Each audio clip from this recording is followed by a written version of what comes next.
Mr. Chairman, I must at the outset admit that the debate on the Governor's address has been interesting. Members have expressed their considered views on some of the problems faced by the people of this state. Some of the members have also dealt with questions which are outside the scope of the state legislature and the state government.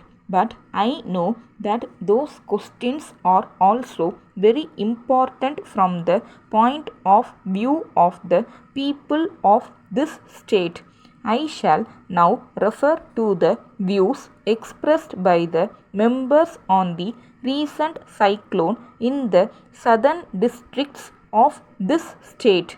I was very much moved by the expression of sympathy from all sections of the House.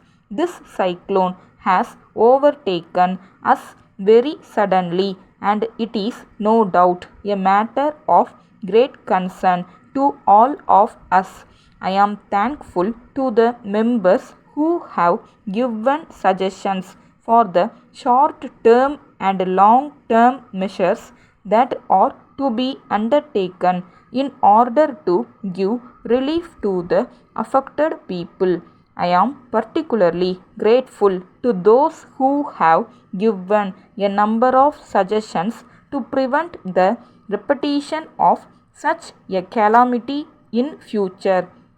I wish to take this opportunity to explain to the House that the government have done all they could to warn the people in that area about the possibility of a cyclone.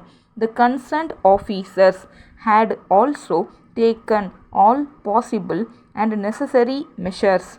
In spite of all these, as the cyclone was so sudden, all their efforts could not fully protect the people against it. The government are now doing everything in their power to help the affected people in all possible ways. The collectors have been asked to send immediately food, clothes, and building materials to the affected areas. I am sure that the relief operations will be effectively undertaken under the supervision of the senior officers of the Revenue Department. Let me now deal with the food situation.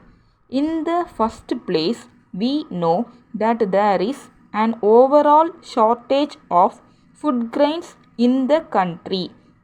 In such a time, the law of supply and demand will operate and the prices of food grains will naturally go up. It is true that in some cases the prices have gone up to such an extent that they are beyond the reach of poor people. In such circumstances, it has become necessary for the government to procure and distribute food grains to the weaker sections of society at cheap rates. Otherwise, the weaker sections will suffer to a very great extent as they will not be able to purchase the food grains at a high cost. We are doing this job to the best of our ability. Government are aware of some complaints about procurement and distribution. We are looking into such complaints and will take suitable action to make this system effective. I am sorry I am unable to agree to the suggestion made by a member that we should give up procurement and supply of food grains at concessional rates. Letter dated 10th March 1982 from Ranga and Company, Coimbatore. to the General Manager, Ravi and Brothers, Calcutta. Dear Sir, kindly refer to your letter of the 5th instant. We have carefully gone through the changes that you have suggested in the sole selling agency agreement. We are agreeable to many of the changes that you have suggested, but we are sorry to inform you that we are not in a position to accept your suggestion to omit the clause relating to the minimum number of our machines that you are required to sell. We wish to point out that in all such agreements which we have entered into with so many other commercial houses, there is such a clause. None of them have raised any objection to it. So we are surprised at your objection to this clause.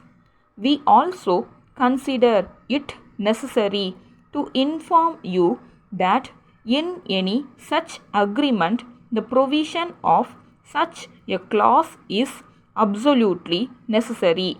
Otherwise, we will have no remedy at all if you do not sell our machines in adequate numbers. We require you to sell 2 of our machines per month. This is not a large number. Yours faithfully.